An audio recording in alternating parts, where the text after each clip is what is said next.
उज्जैन का प्राचीन नाम अवंतिका है। पूरी अवंतिका क्षेत्र ही तांत्रिक क्षेत्र माना जाता है। अब भैरव साधना में हमारी भारतीय संस्कृति में पूजा के 2 विधा है, एक दाक्षायणी विधा, एक वाममार्गी विधा। दाक्षायणी विधा में भी ये फूल, पुष्प, पूजन, अबीर, गुलाल, हल्दी, कुमकुम, चंदन, प्रसाद इत्यादि ये दाक्षायणी पूजा में। और वाममार्गी पूजा में, दाक्षायणी पूजा में भी 3 भेद हैं, सात्विक, राजसिक और तांत्रिक। तो सात्विक पूजा में फूल, प्रसाद, नैवेद्य आदि, राजसिक पूजा में हीरे, मोती, वस्त्र, आभूषण इत्यादि, ये राजसिक पूजा। सात्विक, राजसिक और तामसिक। अब तामसिक पूजा में भी भेद हैं, 3 भेद हैं, अघोर, कापालिक और तांत्रिक। अघोर पंथ वो होता है कि कहीं भी किसी स्थान पर श्मशान में जहाँ अपना भोजनालय हो, मूत्रालय हो, शौचालय हो, कहीं भी किसी स्थान पर भी बैठ के वो साधना करते हैं अघोर। उसकी कुछ पद्धतियाँ हैं, वो उल्लेखित हैं, और जो प्रयोग करते हैं उनके लिए सात्विक मौखिक रूप से बताना, मतलब वो इस तरह से किया जाता है। साथ ही कापालिक विधि में ये होता है कि जो मनुष्य का दाह संस्कार किया जाता है। कई लोगों में तो क्या होता है कि दाह संस्कार करके पूरा जल जाता है, तो उसकी राख को इकट्ठी करके तुरंत नदी में विसर्जित कर दिया जाता है। कई समाज में, कई जातियों में तीसरे दिन उसका वो राख इकट्ठी करके नदी वगैरह में या कुएं वगैरह डालते हैं। तो जब ये जो साधना करने वाले लोग हैं, अघोर कापालिक लोग हैं, वो क्या करते हैं, जब दाह संस्कार करके लोग चले जाते हैं, उसके पश्चात आधा जब शव जल जाता है, तो उसके जो मस्तक का ये उसको निकाल लेते हैं। क्या पूरा जल जाने पे वो पूरा वो ऐसा करने से टूट जाता है, टुकड़े हो जाते हैं, परंतु वो आधा जब जलता है और उसको वो निकाल के पानी में ठंडा कर रखते हैं, तो कपाल बिल्कुल इस प्रकार से एक कटोरे नुमा रह जाता है, उसमें वो क्रिया करते हैं। उस पूजन भी उसमें करते हैं, खाते भी उसमें ही हैं, बाथरूम लेट्रिन भी उसमें, टॉयलेट वगैरह जाना होता तो उसी से उसका जल का उपयोग करते हैं। उसी में चाय पी लेते, उसी में दाल डाल देते, सब्जी डाल देते हैं। तो सभी हो से तो वो कपाल क्रिया, उसकी विधियाँ हैं अलग बहुत सारी, तो वो कपाल क्रिया। तो अघोर, कापालिक और तांत्रिक इस उज्जैनी के पूरे तंत्र के ऊपर ही बसी हुई है, जिसमें विक्रमादित्य का स्थान है, जिसकी एक आराध्य देवी कालिका है, गढ़कालिका है।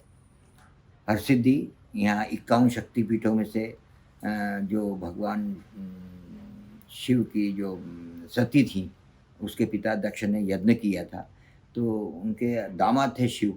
लेकिन एक बार संदर्भ ग्रंथ है साथ में, तो एक बार दक्ष प्रजापति गए तो भैरव शिव जी ने सम्मान नहीं किया, उनको प्रणाम, उठ के प्रणाम नहीं किया। तो उन्होंने कहा मेरा दामाद हो के मेरा पैर नहीं छुए, ये कौन सी बात है, उनसे नाराज हो गए। उनने जब यज्ञ किया, तो यज्ञ करते हैं तो सब देवताओं का स्थान दिया जाता है। ये अपन सामान्य पूजा करते हैं, गणेश जी, ये नवग्रह, ये अमुक चंद्र, बुद्ध, गुरु, शुक्र, विष्णु, ब्रह्मा, तो शिव का स्थान नहीं दिया और न उनको निमंत्रण दिया। पार्वती ने, सती ने बोला कि वो विमान जब जाने लगे तो शिव जी से पूछा, महाराज ये विमान कैसे आ रहा है, कि तुम्हारे पिता यज्ञ कर रहे हैं, इसलिए सब देवता लोग तो कहा आपको तो निमंत्रण नहीं आया, अपने को निमंत्रण नहीं आया, हमें नहीं, तो क्या पिता के घर निमंत्रण की क्या आवश्यकता, जाना चाहिए। यूँ करके वो उनकी शिव जी की अवहेलना करके जाती। वहाँ जब जाकर के देखती है तो उनका स्थान, शिव का स्थान नहीं दिखा। और आवेश में आकर के यज्ञ कुंड में कूद जाती हैं, सती हो जाती हैं। फिर वो उसमें से निकल शिव जी वीरभद्र आते हैं, यज्ञ भंग कर देते हैं, और फिर सती को लेकर शिव जी अपने कंधे पर लेकर सारे विश्व में फिरते हैं। फिर सारे देवताओं ने विष्णु से कहा कि विष्णु भगवान, ये तो भगवान पागल हो रहे हैं, इनका विचार इस प्रकार हो रहा है, तो आप इन्हें समझाइए। तो समझाने की कोशिश की। फिर उनके शरीर के एक एक अंग कर करके अलग अलग स्थान पर गिरे, जिस स्थान पर जो अंग गिरा है वो 51 स्थान पर, कोई 52 मानते हैं, कोई 51 मानते हैं। तो एक जो जो स्थान गिरा वहाँ शक्तिपीठ माने गए हैं। और वहीं भैरव का स्थान है, जहाँ देवी है वहाँ भैरव, माता और पुत्र का संबंध है इनका। जहाँ मुख्य देवी का स्थान है वहाँ भैरव साइड में पास में होंगे कहीं, जहाँ भैरव का मुख्य स्थान है वहाँ देवी का स्थान साथ होगा। तो उज्जैन में ये ये कोनी का हिस्सा गिरा है, क्षति का कोनी का हिस्सा गिरा है, जिसको हरसिद्धि स्थान कहते हैं, और भैरव का स्थान काल भैरव। तो ये तंत्र साधना के अंतर्गत ये तंत्रपीठ है। और तांत्रिक पूजा विधि में पंचमकार की पूजन का विधान है। पंचमकार का मतलब कुछ वस्तुएं या कुछ क्रियाएं जो म से आरंभ होती हैं, जिनको मकार बोलते हैं। मकार में सर्वप्रथम मदिरा, म से मदिरा, मांस, मछली, मुद्रा और मैथुन। तो मदिरापान कराने के मंत्र हैं धार्मिक ग्रंथों में। उन मंत्रों के उस काल की बात है, लगभग आज से 3000 वर्ष पूर्व की बात होगी।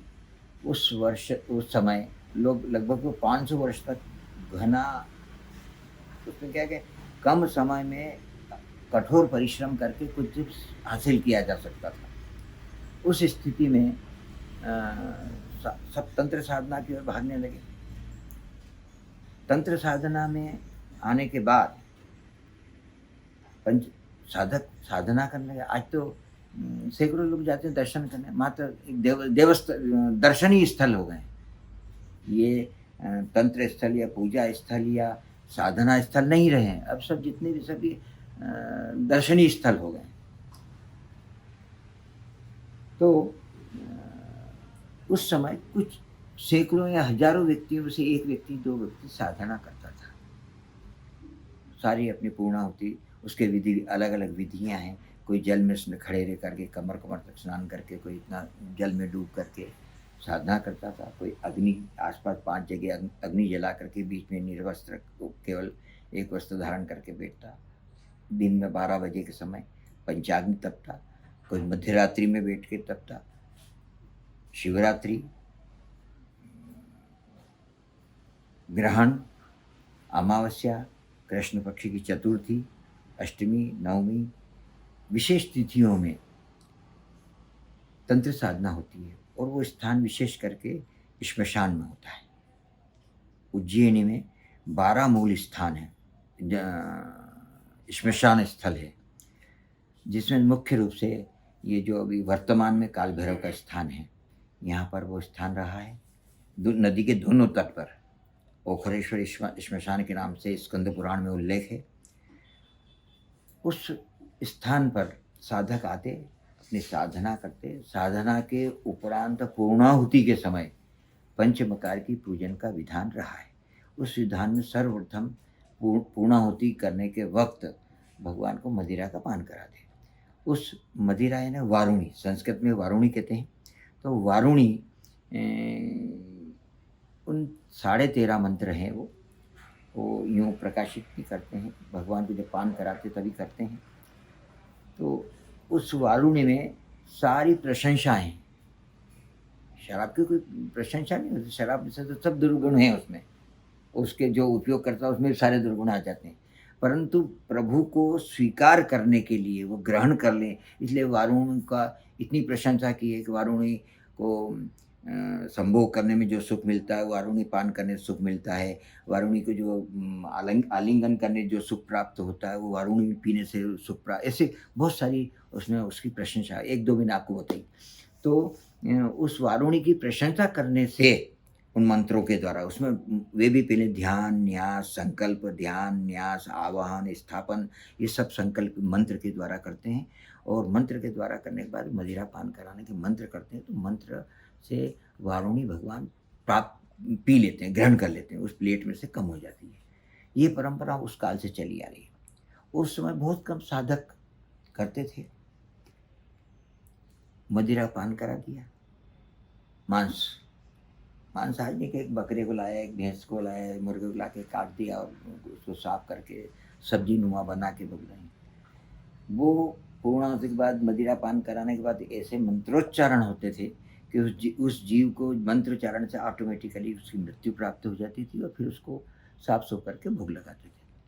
उसके बाद मछली को जीवित नदी में से लाते, पानी में रखते और जैसे ही मंत्रोच्चारण करके उसे जल ऐसा छींटते, उनके प्राण निकल जाते।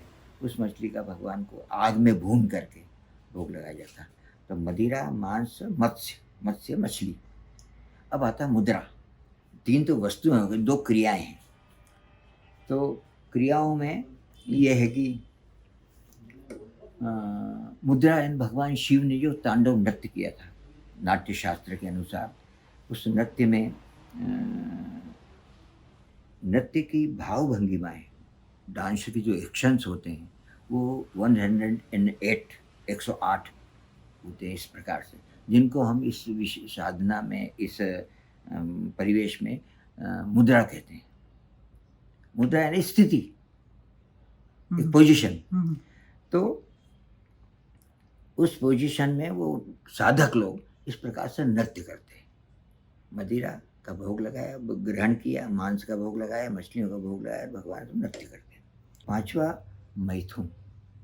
अब हर व्यक्ति सोचता है कि पूजा पाठ में मैथुन से तो बिल्कुल, जब तक स्नान करके घर से बाहर नहीं निकले तब तक अपवित्र माने जाते हैं, और ये मैथुन को पूजा में शामिल कर रहे हैं।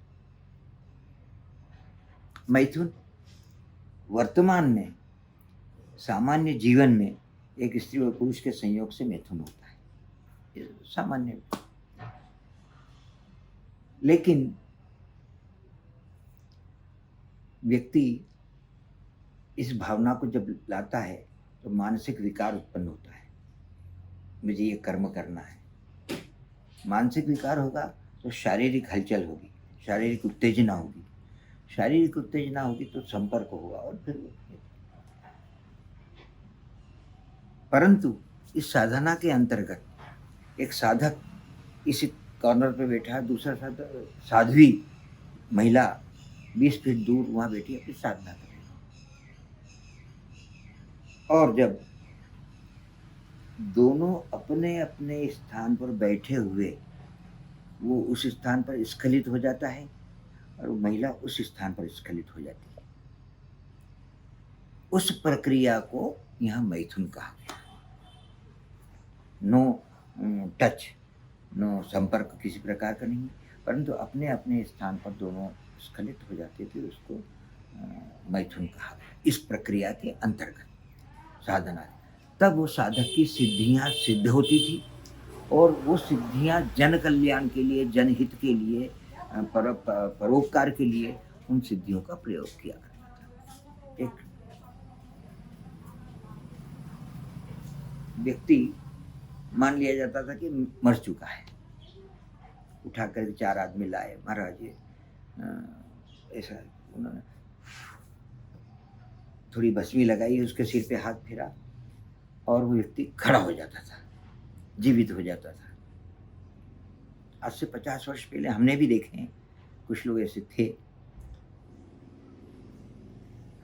वो साधनाएं, वो सिद्धियां परोपकार और कल्याण की भावना से की जाती थी। आज वर्तमान परिवेश में मेरा ऐसा अनुभव है, मेरा ऐसा सर्वे है कि जो साधनाएं और सिद्धियां आज भी है, सिद्धियां प्राप्त हो सकती हैं, होती हैं। सिद्धि का एक सर्कल है, मुझे ये कार्य करना है तो हम पहले मन विचार आएगा तो हम कर्म करेंगे, हमको सिद्धि प्राप्त करना, चलो कालभैरव मंदिर चले, इसमें शाम के किनारे बैठेंगे, वहाँ पहुँचे, कर्म किया, वहाँ पहुँचे, क्या क्या वस्तु लगी तो कार्य किया, रात में, दिन में, संध्या को, शिवरात्रि के दिन, काल रात्रि के दिन, दीपावली की चतुर्दशी के दिन, अमुक अमुक तिथियों में, और सब विधि उसको किया जाएगा, वो सिद्धि आज भी सिद्ध हो जाती है। परंतु आज के परिवेश में क्या होता है कि कुछ सिद्धि प्राप्त कर ली, मैं अमुक स्थान पर गया, पेड़ के नीचे गांव के किनारे बैठ गया, लाल पीले काले कपड़े पहन लिए और पेंट करके 5 तरह की माला पहन ली, 5-10 चूड़ी उड़ी इस तरह के हाथ में डाल ली, और हाथ खूब बाढ़ वाली जटा वटा खूब बड़ी बना ली, ला तेरा कल को काम हो जाएगा, हो जाता है। उसमें कहो महाराज बड़े सिद्ध आए हैं, वहाँ पर वो दूसरे 10 आदमी को ले गया, 10-25 को ले गया, 25-50 को ले गया, किसी ने 5 रुपये रखे, किसी ने 50 रखे, किसी ने 500 रखे, फिर इस प्रकार के लोग भी आते हैं कि महाराज मेरा पड़ोसी बड़ा कष्ट दे रहा है, निपटा दो आप उसको, 5,000 लगेंगे, दे दिए, 25,000 दिए, 1 लाख दिया, जो भी दिया। इस प्रकार की लोभ वृत्ति बढ़ती है, और लोभ वृत्ति बढ़ती तो सिद्धि अपना स्थान छोड़ देती है। लोभ वृत्ति, लालच आ जाता है, लोभ आ जाता है। आज 5,000 मांगे, कल 10,000 मांगे, फिर 25,000 मांगेंगे, फिर वो मन से, शरीर से, सब प्रकार से अनाचरण करने लग जाता है, तो वो सिद्धि अपना स्थान छोड़ देती है। सिद्धि तब तक उस व्यक्ति के पास रहती है जब तक निस्वार्थ भाव से परोपकार किया जाएगा, परमार्थ के लिए किया जाएगी, तो सिद्धि लंबे समय तक टिकेगी। और स्वार्थ के वशीभूत होकर को करेगा तो सिद्धियां अपना स्थान छोड़ देती है। सिद्धि का अर्थ यही है। आज भी ये स्थान तंत्र शास्त्र का केंद्र है। साधक आते हैं, अपनी साधना करते हैं, चले जाते हैं। अब दूसरा प्रश्न आपका ये था, कितने प्रकार के भैरव हैं? हाँ, कितने प्रकार के भैरव हैं? तो और भैरव, लोक के भैरव अलग हैं। हैं? लोक में जो प्रचलित, गांवों हाँ, में जो प्रचलित हाँ, भैरव हैं, प्रचलित गांव के भैरव इसलिए हैं कि कुल देवता और कुल देव, हर मनुष्य के कुल देवता अलग होते हैं, कुल देवी अलग होती है। इस प्रकार से मेरे कुल देवी गुजरात का मोड़ ब्राह्मण है। हमारे कुलदेवी मोड़ेश्वरी गुजरात में है, मुढेरा में, महिसाणा डिस्ट्रिक्ट में मुढेरा में कुलदेवी। सबकी कुलदेवी अलग होती है, और कुल भैरव, कुलदेव या कुल भैरव कर सकते हैं, तो भैरव अलग। तो हर स्थान पे भैरव क्षेत्रपाल होता है। क्षेत्रपाल जने एक कलेक्टर और एसपी, कलेक्टर तो भोलेनाथ है, और एसपी क्षेत्रपाल, उज्जैन के महाकाल कलेक्टर हैं, और काल भैरव उसके एसपी हैं, व्यवस्थापक ये हैं। तो क्षेत्रपाल, जिसको हिंदी में हम क्षेत्रपाल, काशी के कोतवाल कहते हैं काल भैरव को, और विश्वनाथ वहाँ के राजा हैं, वो क्षेत्रपाल हैं। इस तरह अवंतिका के ये राजा हैं महाकाल, और ये सेनापति यानी क्षेत्रपाल है। तो हर गांव का एक क्षेत्रपाल होता है, उस क्षेत्र की रक्षा करने वाला होता है, भैरव होता है। तो ये गांव खेड़े खेड़े में भैरव जी, ये सब क्षेत्रपाल हैं। हर स्थान का है, स्थान में जो भैरव होते हैं वो क्षेत्रपाल के रूप में माने जाते हैं। उनको खेड़ापति भी कहते हैं।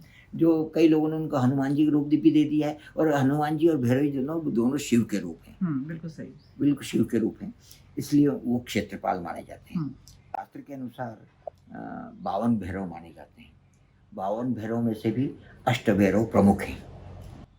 रुरु भैरव, चंड भैरव, भीषण भैरव, उन्मत्त भैरव, पीत भैरव, श्वेत भैरव और एक काल भैरव, ऐसे 8 भैरव हैं प्रमुख, और 8 भैरव में काल भैरव प्रमुख है।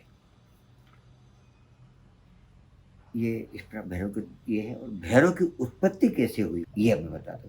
ब्रह्मा विष्णु महेश त्रिदेव माने गए हैं। ब्रह्मा सृष्टि करते हैं, विष्णु पालन करते हैं, और भगवान शिव यथा समय संहार करते हैं। जब ब्रह्मा जी ने आरंभ में, सामान्य रूप से हम ब्रह्मा को चतुर्मुख ब्रह्मा के नाम से जानते हैं, लेकिन आरंभ में ब्रह्मा के 5 मुख थे।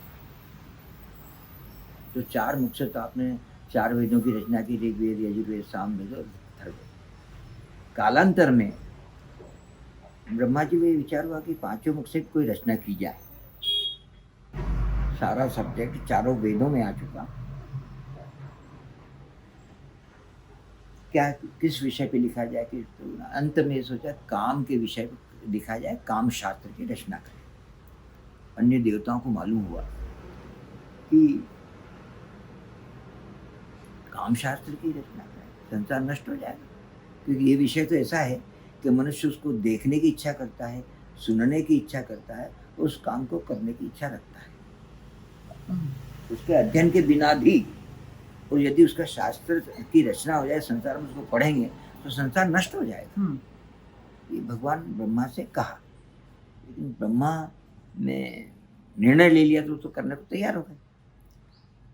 जब नहीं माने तो सारे देवताओं ने भगवान शिव से कहा, भोलेनाथ ये समस्या विकट है, उसको आप दूर कीजिए। उन्होंने विचार किया और अपने तीसरे नेत्रों को खोला। एक बार तीसरे नेत्र खोला तो कामदेव को भस्म कर दिया था, आपको मालूम है। फिर इसी तरह जब ये स्थिति देखी संसार नष्ट होने वाला, उस स्थिति में क्या करें, तो भगवान शिव ने तीसरा नेत्र खोला और एक 5 वर्ष के बालक के रूप में प्रकट किए। बालक के रूप में प्रकट हुआ।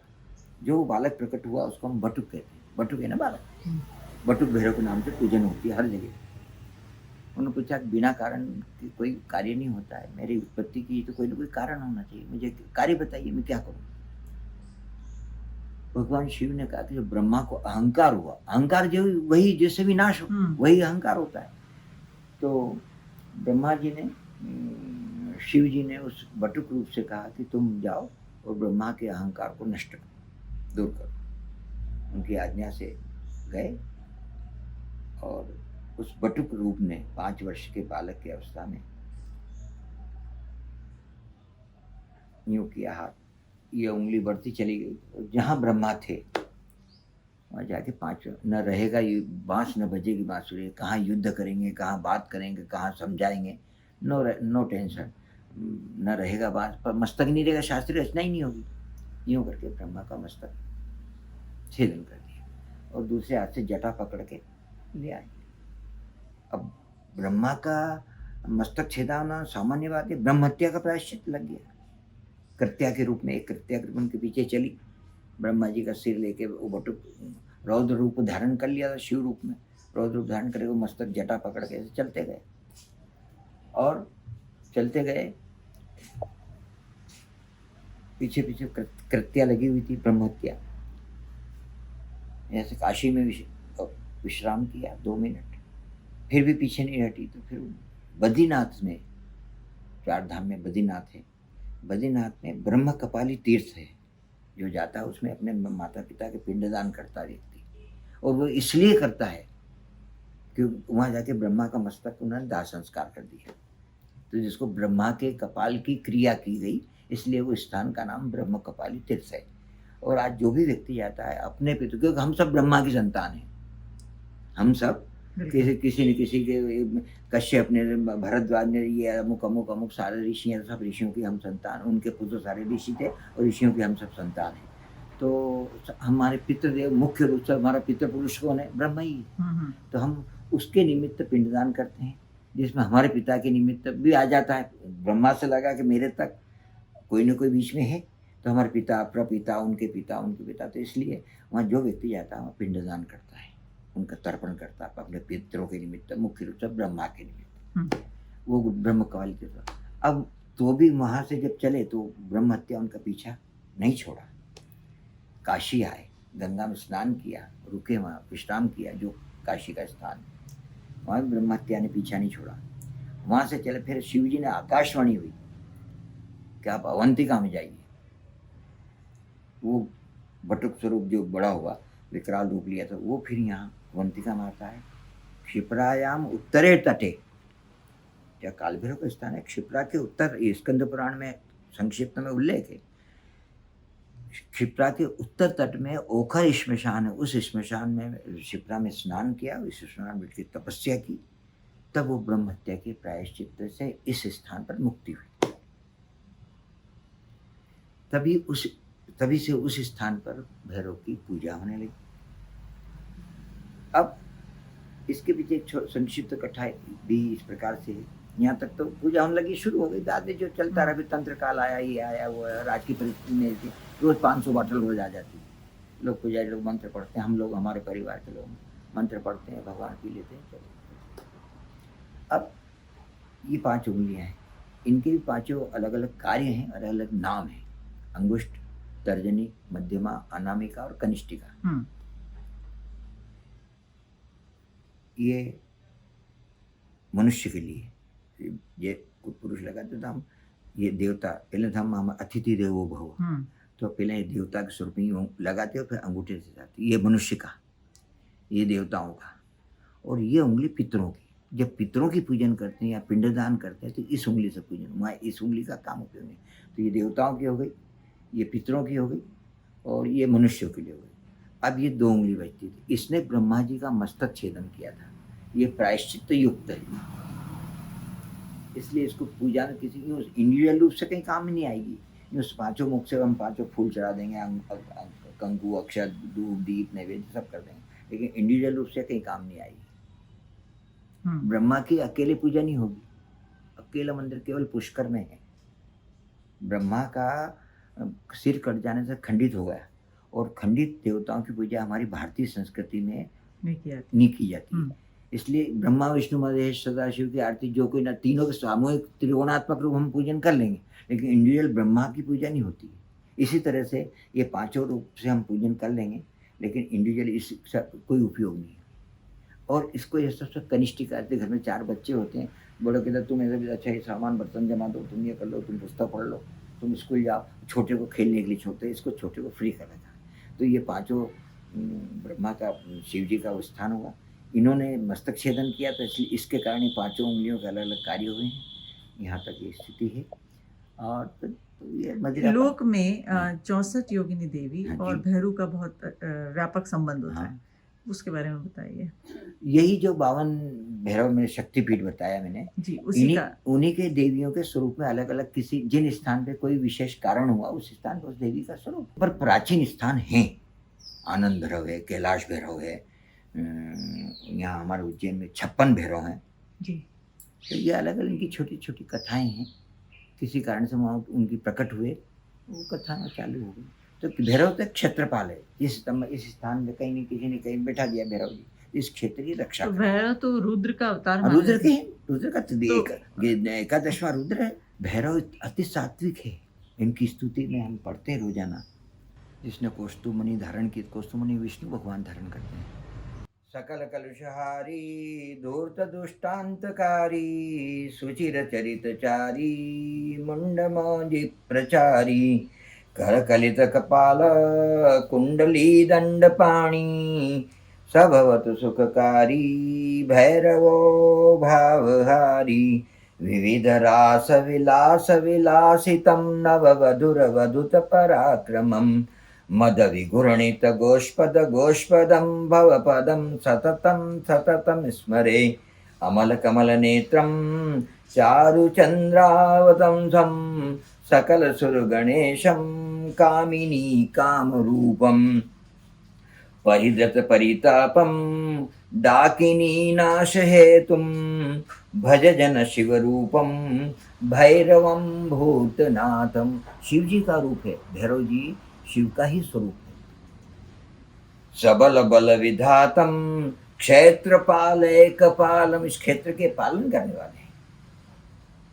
सबल बल विधातम क्षेत्रपाल एकपालम विकट कटी करालम अट्टहासं विशालम करगत करवालम नागयज्ञोपवीतं भज जन शिव रूपं भैरवं भूतनाथं भव भय परिहारं योगिनी त्रासकार, योगिनियों का जो कष्ट होता है उसको दूर करने वाले।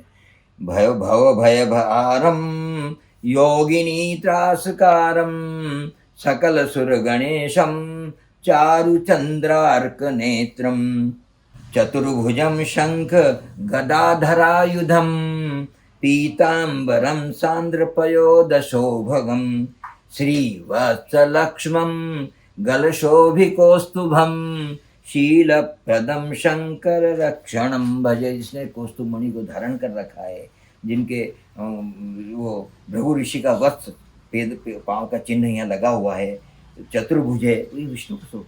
परम सात्विक है, हमके बड़े क्रोधित है नहीं, सात्विक स्वरूप है।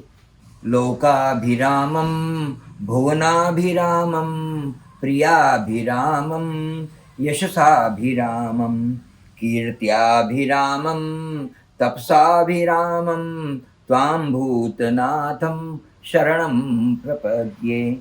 आद्यं ब्रह्म सनातनं शुचिपरं सिद्धिप्रदं कामदं, सारी सिद्धियां देते हैं, सारे काम हमको देते हैं, हमारा काम सिद्ध करते हैं। आद्यं ब्रह्म सनातनं शुचिपरं सिद्धिप्रदं कामदं सेव्यं भक्ति समन्वितं हरिहरे। हरि यानी विष्णु, हरे यानी शिव, दोनों का स्वरूप है इनका। सेव्यं भक्ति समन्वितं हरिहरे सृष्ट्या सहम साधुवी, साधु के स्वरूप में योग्यम योग विचारितम युगधनम योग्याननम योगिनम वंदे हम सकलं कलंक रहितम सत्सेवितम भैरवम। सारे कलंकों को दूर करने वाले विष्णु का स्वरूप, परम सौभाग्य,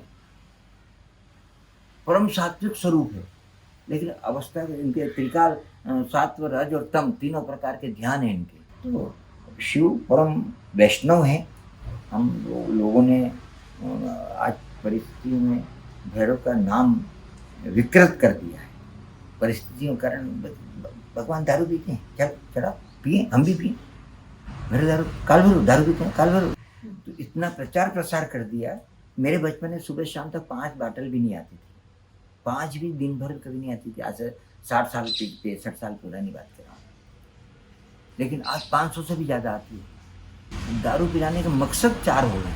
मैंने जो सर्वे किया, आज जो शराब पिलाने आते हैं व्यक्ति यात्री आता तो 4 प्रकार के व्यक्ति होते हैं। मेरा सर्वे है 70% तो उसमें पीने वाले 4 बॉटल अच्छी बढ़िया अंग्रेजी 2000 4000 5000 वाली या 1000 वाली लाते हैं।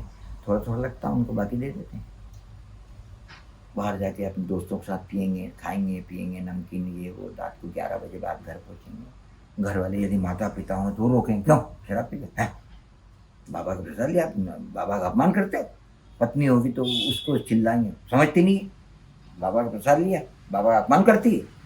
70% लोग, 10% मन्नत करने वाले, मेरे यहाँ पुत्र हो जाएगा, मेहमान चढ़ो, मेरे यहाँ मकान बन जाएगा, मेरा केस चल रहा कोर्ट में निमट जाएगा, मैं आपको बताता। एक वो मन्नत वाले। एक जिज्ञासु, बाबा पीते हैं, कैसे पीते हैं, चलो देखेंगे, वो जिज्ञासावश। और एक जिज्ञासु मन्नत वाले, और एक भगवान को चढ़ती है इसलिए चढ़ा। हमको कोई लेना देना नहीं, हम तो आए हैं और चढ़ती है ले ली, 100 रुपये की, 50 रुपये की, 200 रुपये की, चढ़ती है इसलिए। तो 10% चढ़ाने वाले, यानी भगवान को चढ़ती है इसलिए चढ़ा देते हैं। भगवान नारियल चढ़ता है तो चढ़ा देते हैं। क्यों चढ़ता है नारियल, ये किसी ने नहीं जाना आज तक। बिल्कुल सही। किसी ने नवमी क्यों पूछते हैं, अष्टमी क्यों पूछते हैं, तो सब भगवान के 7 दिन बराबर है, 16 तिथि बराबर है। और नवरात्रि आई, कोई अष्टमी पूजेगा, कोई नवमी पूजेगा, कोई सप्तमी पूजेगा। कभी अपने माता पिता से और उनके माता पिता से नहीं पूछा हम नवमी क्यों पूज रहे हैं, अष्टमी क्यों पूज रहे हैं। क्यों का कोई भावार्थ नहीं। और यदि कोई बालक, हमारा छोटा सा बच्चा अगर पूछता है कि मम्मी ये, अरे चुप रहे, अभी जा खेल, उसको ऐसा करके टाल दे। बच्चा अगर कोई जिज्ञासा करता है तो उसकी जिज्ञासा को शांत करना चाहिए, टालना नहीं चाहिए। बिल्कुल सही। तो वहाँ आज के पिलाने वाले 100% में 70% पीने वाले, 10% जिज्ञासावश, 10% मन्नत करने वाले, 10% भगवान को चढ़ती है इसलिए हम चढ़ा दें। तो मेरा सर्वे